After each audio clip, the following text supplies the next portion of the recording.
शुरुआत एक बड़ी खबर के साथ लखनऊ से बड़ी खबर मिल रही है। वरिष्ठ आईएएस दीपक त्रिवेदी के निधन की खबर सामने आ रही है। राजस्व परिषद के अध्यक्ष थे दीपक त्रिवेदी कोरोना से संक्रमित पाए गए थे और कुछ दिनों से पीजीआई में उन्हें एडमिट कराया गया था। सीएम योगी आदित्यनाथ ने निधन पर शोक व्यक्त किया है। मुख्यमंत्री ने दिवंगत आत्मा की शांति की कामना करते हुए शोक जताया है, परिजनों के प्रति संवेदना व्यक्त की है। तो ये इस वक्त की खबर आपको बता रहे हैं। बड़ी जानकारी और दुखद खबर, आईएएस दीपक त्रिवेदी का निधन हो गया है। कोरोना ने उनको भी ले लिया है। तो लखनऊ से जानकारी, वरिष्ठ आईएएस दीपक त्रिवेदी का निधन हुआ, जिसको लेकर मुख्यमंत्री ने दुख प्रकट किया है, परिवार के प्रति संवेदना व्यक्त की है। ये आपको बता दें, राजस्व परिषद के अध्यक्ष थे दीपक त्रिवेदी कोरोना से संक्रमित पाए गए थे कुछ समय पहले और बीते कुछ दिनों से पीजीआई में उन्हें एडमिट कराया गया था, जहां पर उनका इलाज चल रहा था। और अब ये दुखद जानकारी सामने आई कि उनका निधन हो गया। सीएम योगी आदित्यनाथ ने निधन पर शोक व्यक्त किया है। मुख्यमंत्री ने दिवंगत आत्मा की शांति की कामना की है। इसके साथ ही परिजनों के प्रति संवेदना व्यक्त की है। तो कोरोना की महामारी, जिसमें जनप्रतिनिधि, नेता, अधिकारीगण कोई भी नहीं छूट पा रहे हैं, उसमें अब यहां पर एक वरिष्ठ आईएएस दीपक त्रिवेदी को भी कोरोना ने नील लिया है। उससे संक्रमित कुछ समय पहले पाए गए थे। पीजीआई में उनको एडमिट करवाया गया था, जहां पर इलाज उन्हें निरंतर दिया जा रहा था। लेकिन दुखद पहलू, ये दुखद घटना ये कि उन्हें बचाया नहीं जा सका। इस वक्त ये अहम जानकारी हम आपको दे रहे हैं। दीपक त्रिवेदी का निधन हो गया है कोरोना से। राजस्व परिषद के अध्यक्ष थे दीपक त्रिवेदी, जिसको लेकर मुख्यमंत्री ने दुख जाहिर किया है। उनके निधन पर परिजनों के प्रति संवेदनाएं व्यक्त की हैं।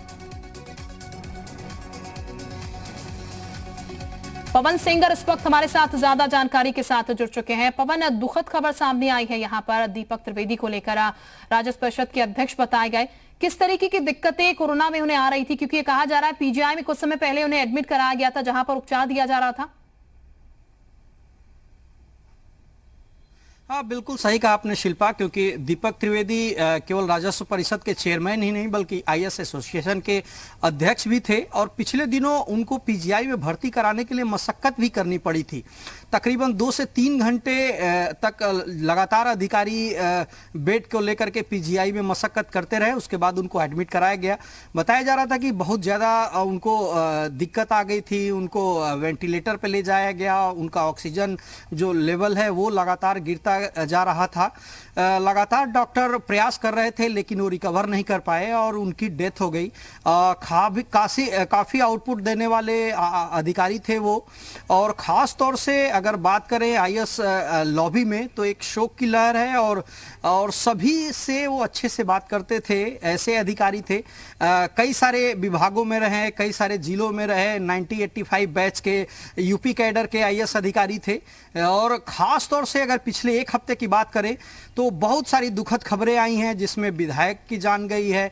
अभी हाल ही में समाजवादी पार्टी सरकार में मंत्री रहे, उनकी अभी डेथ की खबर आई। तो निश्चित तौर पे कोविड संक्रमण को लेकर के लगातार दुखद खबरें आ रही हैं और ख़ास तौर से वो लोग जो कोविड संक्रमण से पीड़ित थे और हॉस्पिटल में एडमिट थे, यानी बड़े हॉस्पिटल में एडमिट थे, लगातार इलाज चल रहा था, वो उन लोगों की जान नहीं बच पा रही है। निश्चित तौर पे जो सेकेंड थ्रेड है वो काफ़ी खतरनाक है और रिकवर होते होते भी समय लग रहा है। कई सारे लोगों को ऐसे देखने को मिला है कि नेगेटिव आने के बाद उनकी डेथ हुई है और थ्रेड उनके अंदर रह रहा था। तो बहुत सारी दिक्कतें और आ रही है। हालांकि बहुत सारे लोग रिकवर भी कर रहे हैं, डिस्चार्ज भी हो रहे हैं, लेकिन आज की जो खबर है वो बेहद दुख देने वाली खबर है, क्योंकि केवल रेवेन्यू डिपार्टमेंट के वो अध्यक्ष, चेयरमैन ही नहीं बल्कि आईएएस एसोसिएशन के अध्यक्ष थे और अभी तक उनके बारे में किसी भी तरह के अगर कहा जाए तो कोई शिकायत या कोई भ्रष्टाचार का आरोप या किसी तरीके का ऐसा कोई आरोप उनके ऊपर नहीं लगा था। वो इस तरह के अधिकारी थे। शिल्पा, बिल्कुल पवन, इस बीच ये कहा जाए बेहतर ऑफिसर्स, बेहतर जनप्रतिनिधि जो है कोरोना के चलते हम खो रहे हैं और ये वाकई में बेहद दुखद है। एक तरफ सरकार जो है वो पूरा अपना सिस्टम लगा रही है, पूरी कोशिशें चल रही हैं यहाँ पर, लेकिन दूसरी तरफ ये कहा जाए कि कोरोना इतना हावी है कि चाहकर भी जो कोशिशें हम कर पा रहे हैं वो उतनी कारगर साबित होती नहीं आ रही हैं सामने नजर। इसीलिए ये जो दुखद खबरें हैं वो रोज हम पढ़ रहे हैं।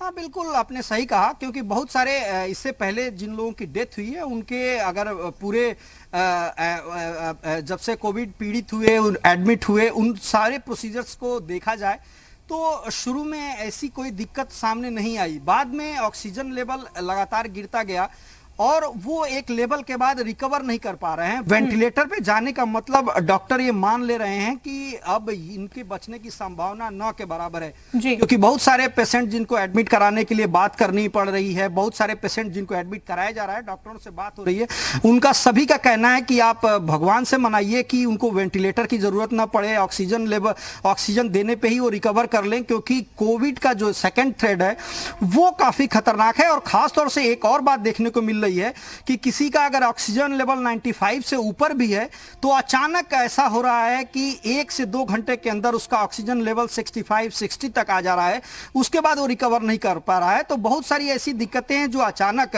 इस कोविड संक्रमण काल के दौरान जो नया थ्रेड है उसमें देखने को मिल रहा है और पहले दूसरे दिन ही सारे सिम्टम्स सामने निकल करके आ जा रहे हैं। पहले वेव में देखने को मिला था कि 5वें 6ठे दिन आपके सिम्टम्स सामने आते थे, आपको रिपोर्ट जो है वो पॉजिटिव आती थी। इस थ्रेड में बहुत सारी दिक्कतें सामने हैं, यानी आरटीपीसीआर निगेटिव आ रहा है तब भी वो पॉजिटिव है। दिक्कतें हैं, यही मुसीबत है जो कि काफी ज्यादा दिक्कतें पैदा कर रही है यहाँ पर पेशेंट्स के लिए भी। बहरहाल पवन, आप बने रहिए हमारे साथ, वापस आपके पास लौटेंगे, कुछ और जानकारी भी लेंगे। इस वक्त